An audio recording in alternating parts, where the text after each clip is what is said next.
And I'm just trying to get an idea from what the questions I'm hearing is, I mean, what would you define then as an African? I don't define an African or the African. There is a matrix of variability that constitutes a description of an African reality. Very different notion. The moment you start defining things with narrow terms and in particular ways, and a non-scientific, for something that's as fluid as this, is the moment that you will get into trouble, because then you're going to be forced to explain things, like I said, with typological methods or deductive methods when they don't fit.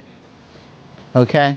60% is the corresponding value for a variable once cherished by physical anthropologists, namely the cephalic index. And he goes on to talk about serological traits that also are highly variable, aspects of fingerprints that are highly variable. These are the classical traits that anthropologists used at one time. Some still do.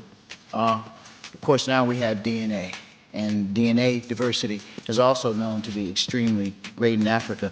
He asked the following questions, though.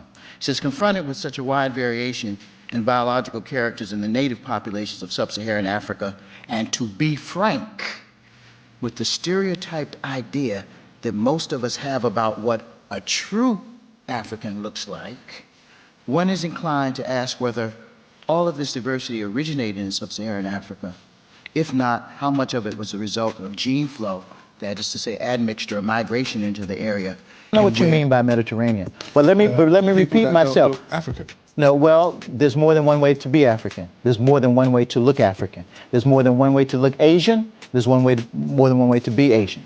That is what you have to, from my perspective as an evolutionary biologist, that's what you have to get your arms around. The people in southern India are just as Asian as the people in northern China, who are just as Asian as the people from the Eurasian steppes. You know, they don't look alike. And you measure them, they don't look alike. Yeah. Let me put it another way. For example, you have Elizabeth Taylor playing Cleopatra. Okay. That's what I'm talking about. Well, what do you mean? What are you talking about? When did that sort of look into Egypt? The thing is that, number one, who was Cleopatra? I'm asking you. Well, what I'm saying, Cleopatra was probably a Macedonian. Well, she was a Macedonian. From near Greece. Yeah. Yeah, that's what I mean. When did people that look like that go into Egypt? Well, but I'm trying to have you understand that they are carrying genealogically, in terms of their male ancestry at least, they're carrying something that ties them to the rest of the continent and does not tie them to Europe, even though physically, externally, you may say, well, gee, they look like Europeans. You understand what I'm saying? So when you ask me, when did X, we don't use those concepts of Mediterranean race, Alpine race, Nordic race, all that, that's from another era. You know, it's descriptive, and in actual fact, you will find, you can find individuals all over the world who might conform to one of those sort of categories. You see what I'm saying? Yeah. So then, that's the same thing they say about being Arab. Arab is a culture, not a race. It means traveling person. Okay, but I'm trying to understand. What are you asking me here? Well, you asked me very specifically. You asked me, when did Mediterranean people get to Egypt? I don't know what you mean by Mediterranean. But in Dogon, with other Africans, in other words, this little thing is called a septoaperture. It's felt to be a genetic trait.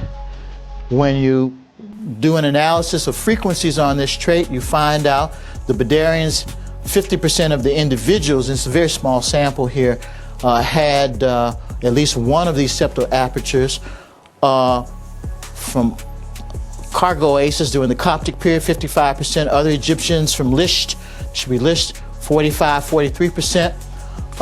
The Somali, 52%. Japanese, Ainu, 11 to 15%. Quote unquote American Negroes, you can tell this is from an old paper, 18%. Whites born in the USA, 5.2%. Anyway, what this is saying, the Northeast Africans and North Africans have a high percentage of this septoaperture, Wadi Halfa, Jebel Sahaba, and also the material that Alison Brooks found down in Zaire that's 25,000 years old. They're with